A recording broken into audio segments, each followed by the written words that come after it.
Um homem encurralado. Um país dividido. Uma bala que ecoaria por décadas.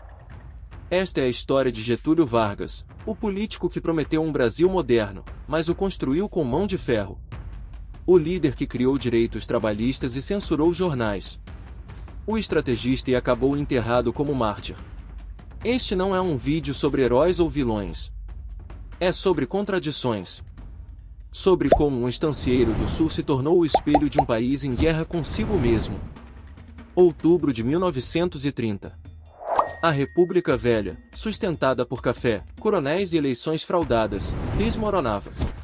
Getúlio Vargas, um estancieiro gaúcho da Aliança Liberal, liderou o golpe militar que derrubou o presidente Washington Luiz. Prometia modernizar o Brasil, mas sua vitória veio de um pacto: militares dissidentes, oligarcas traídos e tenentes idealistas. A revolução chegou sem tiros, mas seu preço viria em sangue, e São Paulo pagaria a primeira conta. Após a Revolução de 1930, Vargas dissolveu o Congresso, substituiu governadores por interventores e adiou a promessa de uma nova Constituição. São Paulo, outrora centro político da República Velha, sentiu-se marginalizado. A elite paulista, cafeicultores e industriais, exigia autonomia e eleições. A quebra da Bolsa de Nova York, 1929, abalou a economia cafeeira paulista. Vargas, porém, priorizou outros setores, gerando ressentimento. O estupim. Em 23 de maio de 1932, protestos em São Paulo terminaram com a morte de 4 estudantes: Martins, Miragaia, Drauzio e Camargo, cujas iniciais formaram a sigla MMDC, símbolo da revolta. Objetivo paulista: forçar Vargas a convocar uma Assembleia Constituinte e restaurar a autonomia estadual. O lema era: São Paulo unido não será vencido. Paulistas, cerca de 35 mil voluntários, incluindo mulheres na logística, armas improvisadas e apoio popular massivo. Forças federais, 100 mil soldados, aviões de guerra e tropas de outros estados Minas e Rio Grande do Sul. Combate no Vale do Paraíba. Tropas federais avançaram rumo à capital paulista, usando táticas superiores.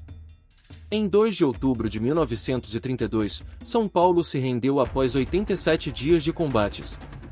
Apesar de perderem a guerra, os paulistas pressionaram Vargas a convocar a Constituinte de 1934, que resultou em uma nova carta, embora Vargas a dissolvesse em 1937, com o Estado Novo. O movimento foi romantizado como a última resistência da democracia contra o autoritarismo. Muitos tenentes que apoiaram Vargas em 1930, como Euclides Figueiredo, lideraram a revolta paulista em 1932. Por que São Paulo quase perdeu sozinho? Isolamento político. A esperada adesão de Minas e Rio Grande do Sul não ocorreu. Minas ficou neutra, e o Rio Grande do Sul apoiou Vargas. As tropas federais tinham armamento moderno, aviões, artilharia pesada, enquanto o SP dependia de voluntários e improvisação. A Revolução de 1932 foi mais que um confronto regional, foi um choque entre o Brasil oligárquico do passado e o Brasil centralizado de Vargas. Embora derrotados, os paulistas deixaram claro que o país não poderia ser governado sem diálogo com suas elites regionais. Até hoje, o episódio alimenta o orgulho identitário paulista e debate sobre federalismo no Brasil. Era 10 de novembro de 1937. Sob o pretexto de um complô comunista forjado, o Plano Correm, Getúlio Vargas fechou o Congresso, rasgou a Constituição e inaugurou o Estado Novo, uma ditadura que prometia salvar o Brasil do caos. Mas o preço seria alto. Liberdades civis abolidas. Jornais censurados. Inimigos políticos, de comunistas a integralistas, torturados nos porões da Polícia Especial. Enquanto o mundo se encaminhava para a Segunda Guerra, Vargas jogava um jogo perigoso, flertava com Hitler e Roosevelt ao mesmo tempo, vendendo neutralidade ao melhor ofertante.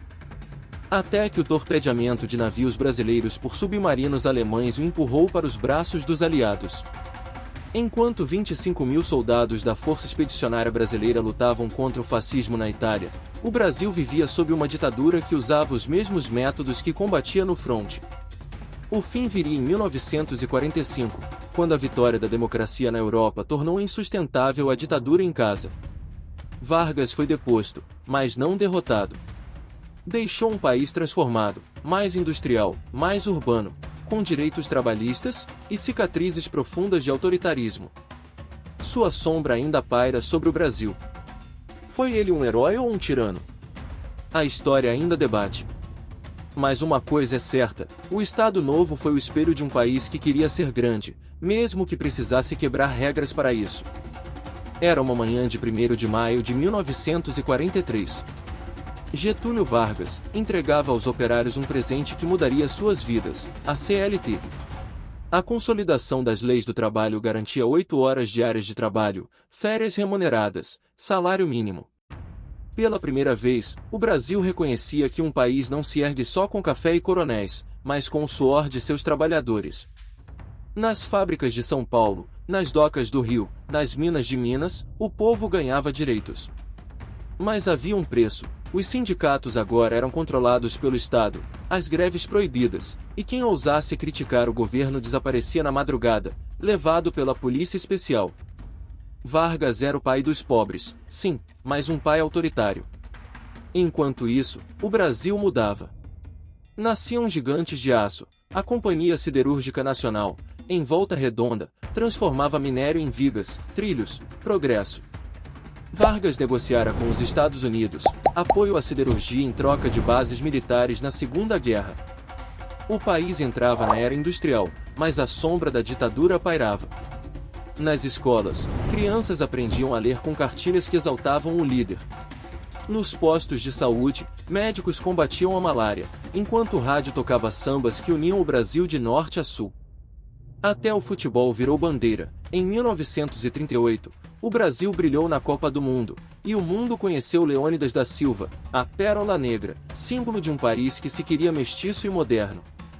Para as mulheres, um sopro de esperança. Em 1932, o voto feminino foi garantido, ainda que limitado. Nasciam creches nas fábricas, e a Justiça do Trabalho ouvia, pela primeira vez, as queixas das empregadas domésticas. Vargas sabia seduzir. Nas paredes das fábricas, cartazes mostravam operários sorridentes ao lado da frase: "Trabalhador, o Brasil é seu lar".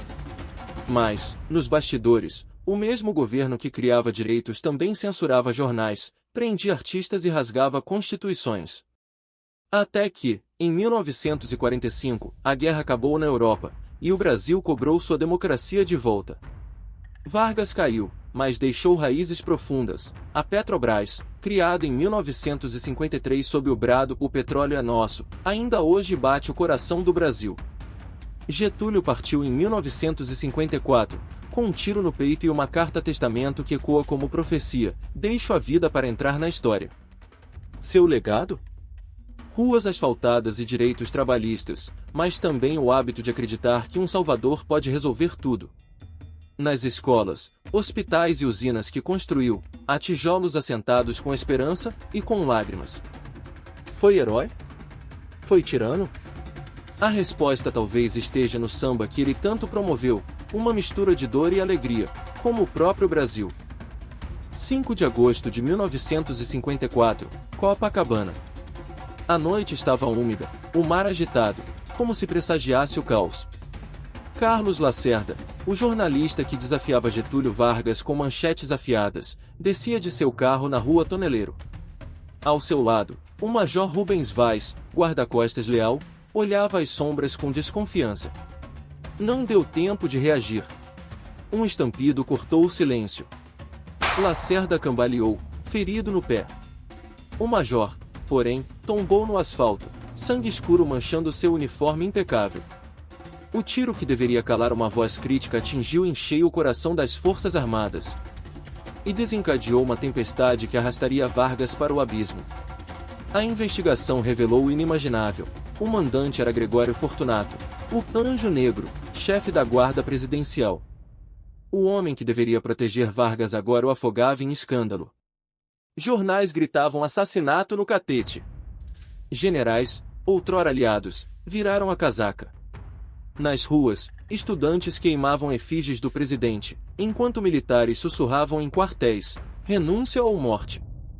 Getúlio, encurralado, assistia seu poder desmoronar como areia movediça. Mas Vargas não seria levado vivo. Na madrugada de 24 de agosto, sentado em seu quarto no Palácio do Catete, escreveu uma carta-testamento com mãos firmes. Saio da vida para entrar na história, declarou. Às 8h30, um disparo ecoou nos corredores do poder. O Brasil acordou em choque. Multidões choravam nas ruas, enquanto inimigos silenciavam, surpreendidos pela arma final de um estrategista, seu próprio sangue. O tiro na rua Toneleiro matou um major, mas o revólver de Vargas matou um mito para criar outro. Carlos Lacerda sobreviveu para ver o inimigo cair, mas a vitória foi amarga. Gregório Fortunato, o pistoleiro leal, morreu na prisão, levando segredos ao túmulo. E Getúlio? Transformou-se em lenda. Uma morte que virou protesto, uma morte que virou bandeira. Até hoje, o eco daquela bala pergunta: foi crime ou sacrifício? A resposta, como o Brasil de Vargas, vive nas sombras. Getúlio Vargas deixou um Brasil dividido entre o amor e a revolta. Seu legado? Uma nação que ainda debate se progresso justifica autoritarismo. E você, o que acha? Deixe nos comentários, Vargas foi herói ou vilão? Asterisco se você mergulhou nessa história, dê um like para nos ajudar a contar mais capítulos da história do Brasil, inscreva-se no canal e toque o sininho para não perder os próximos debates. Compartilhe com quem gosta de política, drama e mistérios que nem a morte apaga. O Brasil é feito por nós, mas sua história é contada por vocês.